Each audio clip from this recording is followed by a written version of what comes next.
Psychological Weapons, Part 1. The Smile as a Strategic Asset.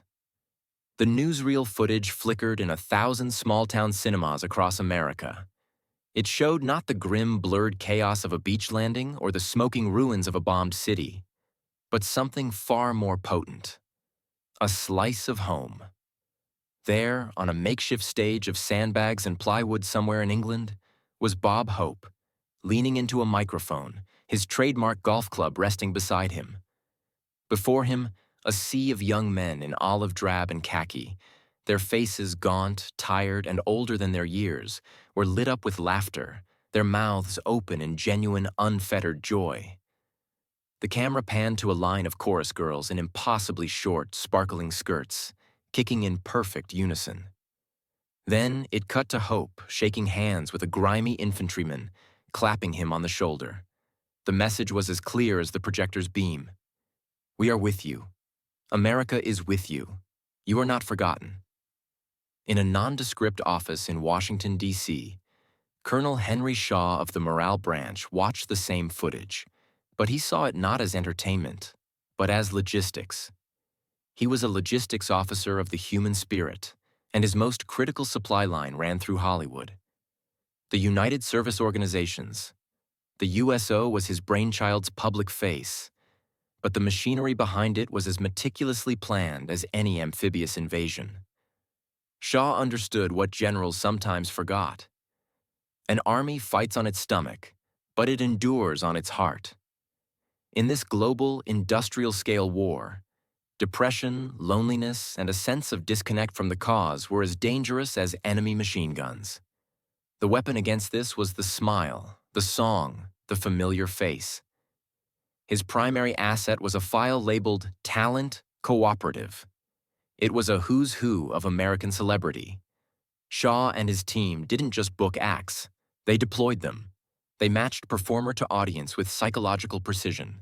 The boisterous, wisecracking Bob Hope and his troupe of beautiful women were perfect for the forward areas, for air bases and fleet anchorages.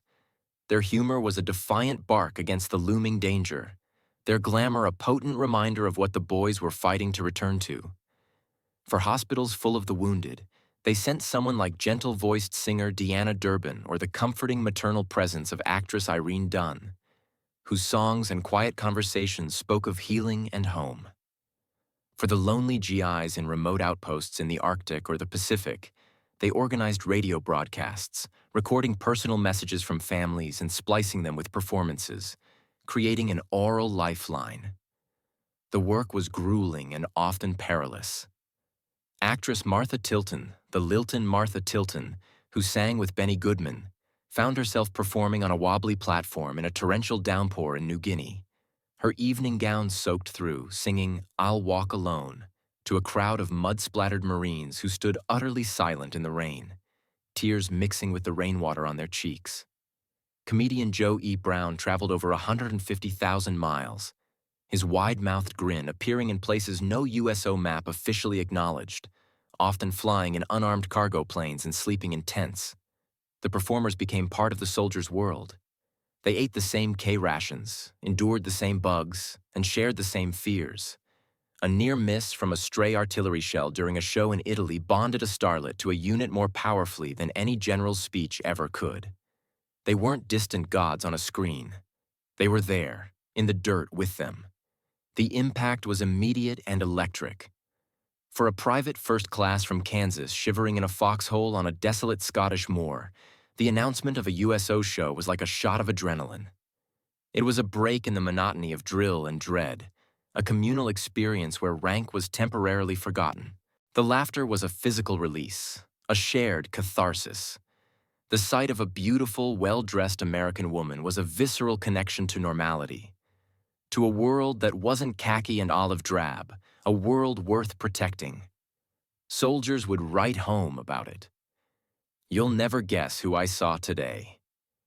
And the enclosed, often crinkled photo of a grinning soldier with his arm around a movie star became a treasured family relic, concrete proof that the nation cared.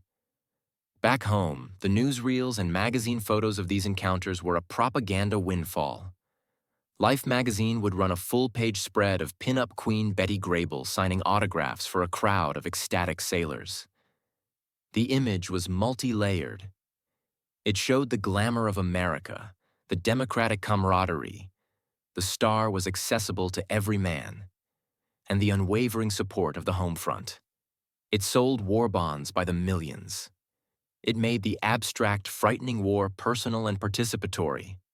A factory worker in Detroit, welding a tank hull, could see her favorite crooner, Bing Crosby, wearing a fatigues jacket and singing to boys who looked like her own son.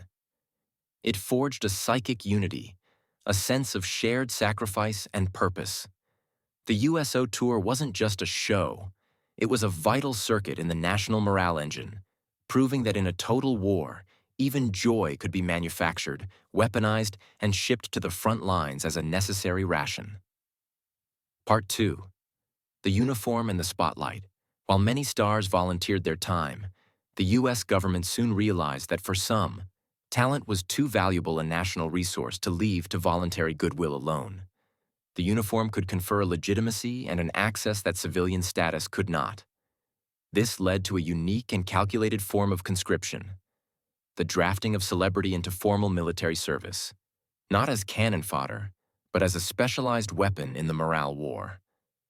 The archetype of this was Captain James Stewart. In 1941, Stewart was not just a movie star. He was the embodiment of the American everyman, decent, humble, slightly awkward, possessed of a steely inner core. He was also a licensed pilot with over 400 hours. When the war came, the Army Air Forces didn't just want Private Stewart.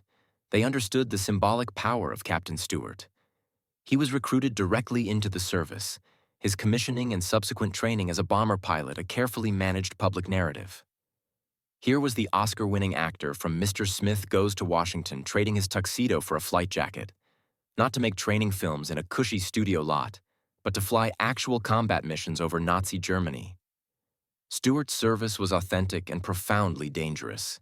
He flew 20 combat missions as a B-24 Liberator pilot and squadron commander with the 445th Bomb Group, including the brutal raid on Schweinfurt. He was decorated, promoted to major, and later to colonel. The military didn't hide this. They amplified it. Newsreels showed a lean, grim-faced Stewart briefing his crews, not as a Hollywood hero playing a part, but as a competent, weary officer doing a real job. The message was seismic. If Jimmy Stewart, America's favorite son, is risking his life in a bomber over Europe, then no sacrifice from the ordinary citizen is too great.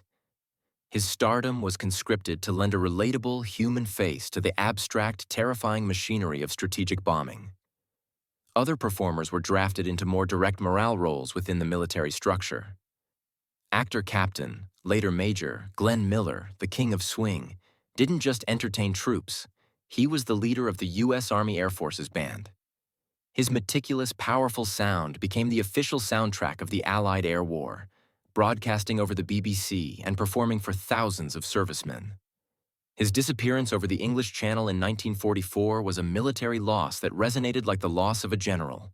Comedian Corporal and later Sergeant, Harpo Marx of the famed Marx Brothers was drafted and served with the USO camp shows, using his manic, wordless pantomime to transcend language barriers and entertain troops from Alaska to North Africa. His zany, innocent chaos was a perfect antidote to the regimented, deadly chaos of war. For these individuals, the line between performance and duty vanished. A show was not a break from service. It was their service. A young Navy lieutenant named future President Gerald Ford found himself tasked with escorting a USO troop featuring actress Betty Grable around the Pacific. He later said the logistical challenge of keeping the troops safe and moving was as complex as any military operation, and the boost to fleet morale was considered a direct contribution to operational effectiveness. The military also created entire units dedicated to this psychological warfare. The Special Services Division produced camp shows, organized sports, and ran post exchanges, but its most famous offspring was the Hollywood Victory Committee, which worked hand in glove with the USO. Actors like Clark Gable and Tyrone Power, who served as aerial gunners and pilots respectively, had their combat service heavily publicized, blending real heroism with star power to create an irresistible narrative of national commitment. This formalized use of celebrity had a profound effect on the soldiers. Seeing a star in uniform, sharing their chow, and knowing they were subject to the same regulations and dangers, erased any notion of privilege. It created a powerful bond of shared experience. When a weary Marine on a fly-speck island in the Pacific saw comedian Jack Benny in a wrinkled uniform, complaining in his famous stingy manner about the food, it was the ultimate solidarity. He's one of us. The performance wasn't a condescending handout from the home front. It was a gift from a comrade in arms. The uniform legitimized the entertainer, transforming them from a visiting civilian curiosity into a member of the military tribe, whose specialized weapon was laughter and song. The government had effectively militarized charm, and in doing so, made morale a quantifiable, deployable asset on the battlefield of the mind. Part 3. The Echo of the Applause. The war ended in 1945, but the mission of the psychological warriors did not.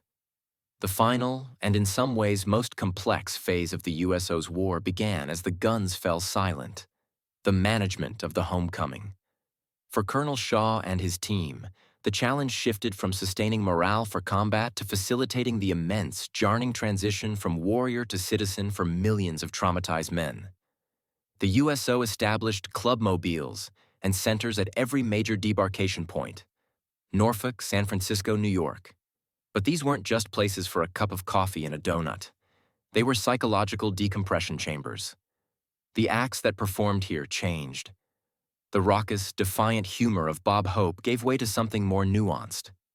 Singers like the Andrews Sisters performed songs like Rum and Coca-Cola and Don't Sit Under the Apple Tree, which spoke of longing and reunion. Comedians told jokes about the absurdities of military life that the veterans could finally laugh at from a place of safety, a crucial part of processing the experience. The beautiful starlets were still there, but now their smiles and handshakes were a bridge back to a world of women who were not nurses or refugees, but potential wives and dates, a symbol of the normal life that awaited. For the performers themselves, the post-war period was a time of reckoning. Many, like Martha Tilton and Joey Brown, found it difficult to return to the trivialities of peacetime entertainment. They had seen too much, shared too much. Their connection to their audience had been forged in a shared, historic crucible. Playing a nightclub for a well-dressed, indifferent crowd felt hollow. Some, like Bob Hope, made the USO his lifelong mission, continuing tours through Korea, Vietnam, and beyond, the link between the military and celebrity entertainment now permanently etched into the American cultural fabric. The most profound legacy, however, was the transformation of the relationship between the American public and its military, and the birth of the modern celebrity soldier dynamic. The USO campaign had proven beyond any doubt that morale was a tangible force multiplier. This lesson was hardwired into future military planning. It also created an enduring template for patriotic celebrity. The image of the star serving the troops, whether Jimmy Stewart in WW, Elvis Presley in the Cold War, or modern-day USO tours to Iraq and Afghanistan, is a direct descendant of Colonel Shaw's logistical plans. The shared cultural experience of the USO shows also helped glue the nation back together. A veteran from a Georgia farm and a factory worker from Chicago might have nothing in common, but they could both say, "I saw Bob Hope in Naples," or "I got an autograph from Carol Landis in New Guinea." It was a common reference point in a nation struggling to integrate the vast, disparate experiences of its servicemen. Perhaps the quietest, deepest impact was on the individual soldier. In a footlocker or a photo album, next to a Purple Heart or a set of dog tags, would be a faded, smiling picture. A young man, his helmet tilted back, his arm around a radiant movie star whose name his mother would recognize instantly. That photo was more than a memento. It was a token of validation. It was proof that in his darkest, coldest, most frightening moments, the country he was defending had reached out, across an ocean, and with a song, a joke, and a smile had touched his shoulder. It said, "We see you. We thank you. You matter." In the economy of war, where everything is reduced to numbers, tons shipped, miles advanced, enemies killed, the USO dealt in the irreplaceable currency of human connection. It weaponized nostalgia, camaraderie, and joy, and in doing so, it didn't just help win a war. It helped an army of individuals remember who they were fighting for and gave them a piece of home to carry in their hearts all the way to the brink of hell and back again. The echo of that applause, born in sandbagged amphitheaters and under jungle canopies, resonated long into the peace, a testament to the idea that in total war, the spirit must be armed as carefully as the body.